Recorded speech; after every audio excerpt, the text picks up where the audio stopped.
So guys, here we go. Quiet. Alright. So one of the things you guys noticed, that you guys came up with, right? There were several concepts that he got. What were those things? What were the things that he researched to make sure that the continental drift actually did happen? Nate, wake up. Guys, come on, you guys read through the web page. What information did you pull out of the web page? What evidence did he gather? Rock formations. Rock formations. Okay, good. We're looking for similar rock formations on both sides of the oceans. Okay, good. What else? Animal fossils. Animal fossils. Plant fossils. So animal and plant fossils. Okay, what else? There's one more. What was it?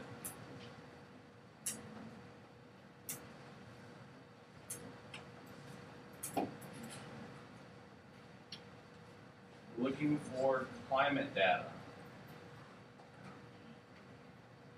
We're going to have a little surprising twist for you guys here at the end. Okay. So it's these three things as well as, I'm going to put out here, matching coastlines.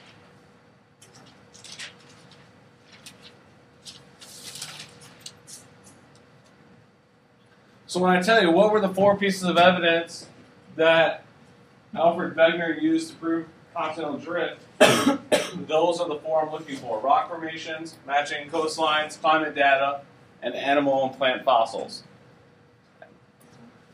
So I want to look at this in basically more detail. So if we go here to rock formations, one of the things that you guys will notice is that we have rocks from the Appalachian Mountains that match which country?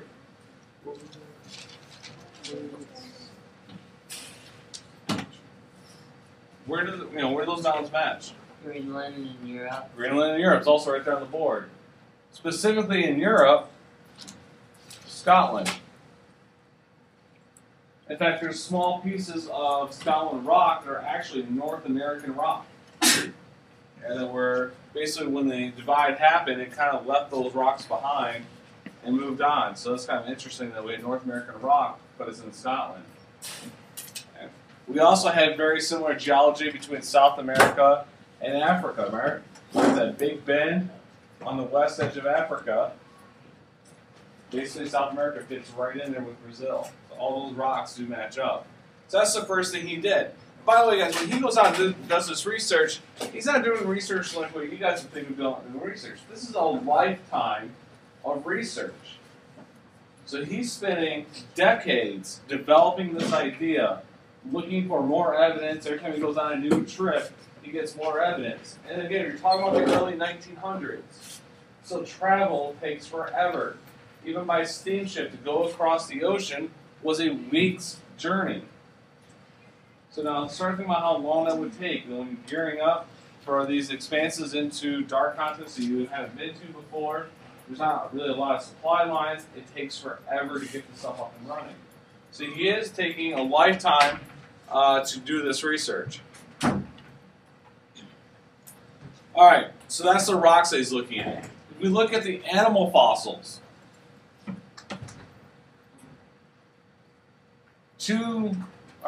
three types of animals start to come out. We have the Kinemiriid, almost looks like a small little hippo, maybe a rhino. And we also have the Labyrinthodon, which is a very large lizard, almost like the, I would say a Komodo dragon, very, very large lizard. And then we have the Mesosaurus. What animal does the Mesosaurus look like? Brandon? An alligator. Now, do we have saltwater alligators or crocodiles? So it is possible that they swim in the ocean, right? But do the crocodiles swim across the ocean? No, they're still very close to shore. They're usually within maybe 1 or 3 miles of shore. So to find the Mesosaurus on both South America and Africa tells us that that species had to evolve at the same place at the same time. That you cannot expect this animal to cross the wide ocean. So at one point, they had to have been closer. Maybe not connected, but they definitely were a lot closer than they are today. They could have swum because snakes nowadays swim from country to country. No, they don't. They get like shipped with like food and stuff. But that's They how I get help got from my us. snake. They have in the continents they swim from place to place. Well, yeah, they swim through the Nile or through the Amazon, and that's easily done. You know, that's short distances before you get to something new. You're talking about crossing a wide ocean. That's They not have going to no happen. rest. And even now, there are some cases where with the islands that you do get small lizards and stuff that can exist on the islands. But even then, you're talking about one or two that manage to occur with driftwood. It's not, and even then, those islands are awfully close to one another.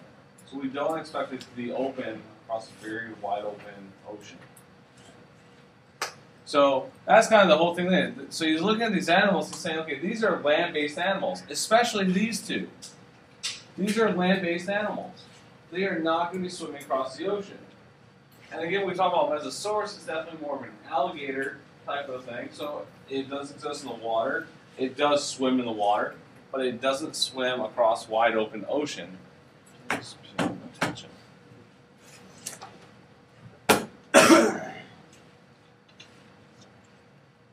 But even more appealing is the concept of the plant fossil, which is Glossopteris.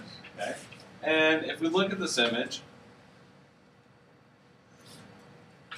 what type of plant of today does that look like? Oh.